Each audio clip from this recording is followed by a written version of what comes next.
The judge granted my ex everything. And I smiled. My lawyer looked at me like I'd lost my mind. My mother was crying in the back row. Even the judge seemed confused. But I just sat there, grinning, as my ex-husband, Victor, pumped his fist in victory. He got the house. He got the business. He got both cars and the vacation property. He got the boat and the investment accounts. Everything he had demanded for 18 months of bitter litigation. I walked out of that courtroom with nothing but my clothes and my freedom. Victor caught up to me in the parking lot, that smug grin on his face. How does it feel to lose everything? I turned and really looked at him, the man I'd spent 12 years building a life with. The man who cheated on me for 3 of those years. The man who told our kids I was the reason our family fell apart. Ask me again in 6 months, I said calmly. Then I got into my sister's car and drove away. Victor thought he was a brilliant businessman. He believed the construction company we built was thriving because of him. He had no idea I'd been holding everything together with duct tape and prayers for the past 4 years. He didn't know about the lawsuit from the subcontractor he hired without proper vetting. He didn't know about the tax problems from his golf buddies, creative accounting. He didn't know 3 of our biggest clients were about to walk because of delays he caused while chasing his mistress. I knew all of it. I'd been running the actual operations while he played CEO. When I found out about the affair, I stopped fixing his mistakes. I let the problems pile up while documenting everything for my own protection. Victor wanted the company so badly, he fought tooth and nail for it. His lawyers painted me as a gold digger. The judge believed him. Because Victor was charming, and I was the quiet wife who did nothing. 3 weeks after the divorce, the subcontractor lawsuit went to trial. Victor lost. The judgment was $400,000. He called me, screaming, asking why I hadn't warned him.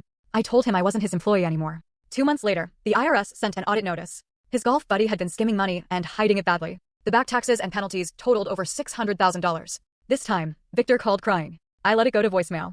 That winter, the house he fought so hard to keep started falling apart. The foundation issues I'd begged him to fix finally cracked wide open. The repair estimate was $200,000. He couldn't sell it. He couldn't fix it. The vacation property had similar problems. The boat needed a new engine that cost more than it was worth.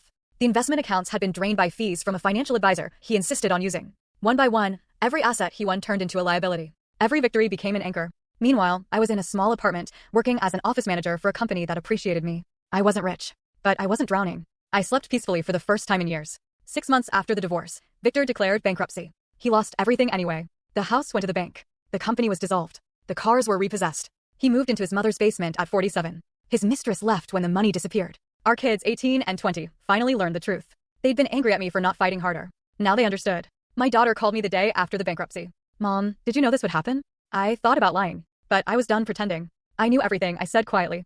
I let him win because winning was the worst thing that could happen to him. She was silent for a moment. That's kind of terrifying. Your father spent 3 years lying to me while I built his business and raised his children, I said. He deserved every consequence. Last month, Victor reached out, asking for help getting back on his feet. He said he finally understood what I contributed. He said he was sorry. I read his message 3 times. Then I deleted it. Some people think I was cruel. But I didn't create those problems. I just stopped cleaning up his messes. The judge granted him everything. And everything was exactly what he deserved.